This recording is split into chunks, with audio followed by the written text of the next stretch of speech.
Subscribe now and press the bell icon. Never miss an update. दोस्तों, जय हिंद, वंदे मातरम। आज justice for Riya gang के mentor Jaya Bachchan ने संसद भवन में प्रदर्शन किया है। अब मामला क्या था कि रवि किशन ने सवाल खड़े किए थे कि जिस बॉलीवुड को लोग अपना रोल मॉडल मानते हैं, उनके लोग ऐसी चीज़ों में इन्वॉल्व हैं जो पकड़े जा रहे हैं, उनके खिलाफ सख्ती से कार्रवाई करनी चाहिए। और एनसीबी बहुत अच्छा काम कर रही है। उनको जवाब देते हुए जया बच्चन ने कहा, भाई उनको तो अखड़ना लाजमी था। आगे आप समझ जाएंगे कि वो क्यों इतनी परेशान है। उन्होंने कहा कि जिस थाली में खाते हैं उस थाली में छेद करते हैं। दूसरी जो उन्होंने इंपॉर्टेंट बात कही कि इस बॉलीवुड ने भारत को अंतर्राष्ट्रीय पहचान दिलाई है। और तीसरी बात कि बॉलीवुड के लोग भारत की नेचुरल क्लाइमेटीज में हेल्प करते हैं, वन बाई वन समझते हैं। पहली बात, वो किस थाली की बात करती है? जो जिस थाली में ड्रग्स रखी हो, सुशांत की खून से सनी हो। अगर थाली की ही बात है तो मैं जया बच्चन को वो दिन याद दिलाना चाहता हूं जब बच्चन साहब रोड पे खड़े थे। उनका घर किसने बसाया, किसने उन्हें लाकर खड़ा किया? वो थे अमर सिंह। आप अमर सिंह को पॉलिटिकली पसंद करें ना करें, लेकिन आज अगर बच्चन फैमिली स्टेबल है तो वो अमर सिंह जी का देन है।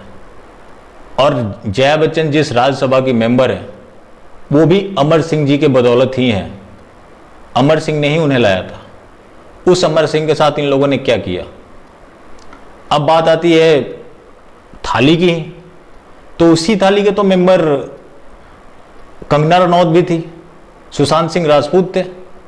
सुशांत सिंह राजपूत का कत्ल कर दिया गया और कंगना रनौत के घर तोड़ दिए गए। बस उनका कसूर इतना ही था कि उन्होंने जस्टिस की सिर्फ बात की थी और ड्रग्स माफिया की बात की थी।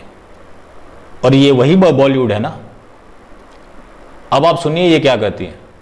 हर लड़की के ऊपर कोई ना कोई हाथ साफ करने की कोशिश करता है। गवर्नमेंट करती है, गवर्नमेंट के लोग करते हैं, तो तुम फिल्म इंडस्ट्री के पीछे क्यों पड़े हो? वो तो रोटी तो भी देती है, रेप करके छोड़ तो नहीं देती। तो मतलब आप किसी का रेप करके उसे रोटी दे सकते हैं। आप समझ सकते हैं कि क्या चल रहा होगा वहां।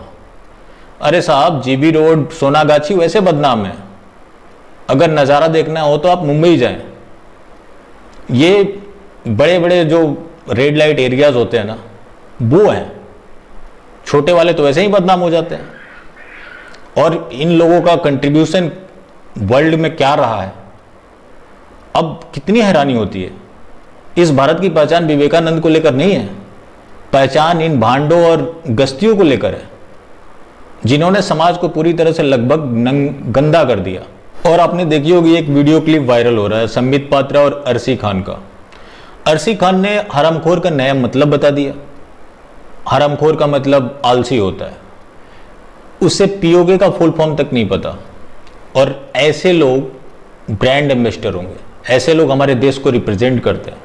आप इमेजिन करें, अगर आपके पड़ोस में कोई लड़का या लड़की हो जिसकी एजुकेशन पहली, दूसरी और पांचवी हो, वो चर्ची हो, गंजेड़ी हो, वो लोग आपके गांव या आपके शहर या आपकी कम्युनिटी को कभी रिप्रेजेंट कर सकते हैं?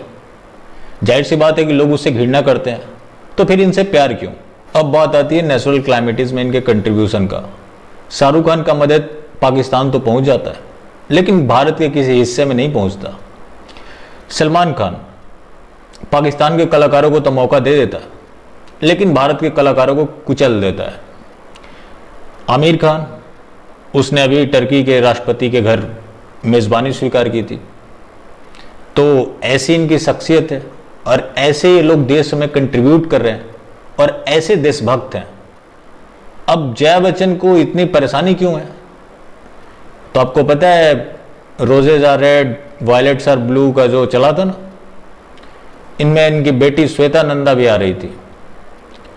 तो मामला यहां सारे नशेड़ी इसलिए एकजुट हो रहे हैं क्योंकि एक दूसरे को बचाना है और अपनी कम्युनिटी को स्ट्रांग दिखाना है। इन्हें लगता है कि ऐसे करके ये बच जाएंगे। और मैं बच्चन साहब से कहना चाहता हूं कि बच्चन साहब, आपने दुनिया को तो बहुत सारे ज्ञान दिए, बहुत कुछ सीख दी। काश अपने परिवार को दे दी होती तो आज इतना बद नहीं पिटता।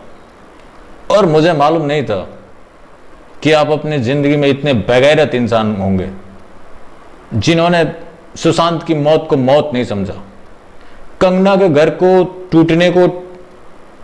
टूटना नहीं समझा, और आज आपकी जो प्लेयर हैं, अब जाहिर सी बात है कि कुछ ना कुछ सिमिलैरिटीज होंगी तभी तो आज साथ है, वरना डिवोर्स होना तो बॉलीवुड में आम बात है। तो जया बच्चन को लगा दिया फील्डिंग में और अपने चुप्पी साध लिए।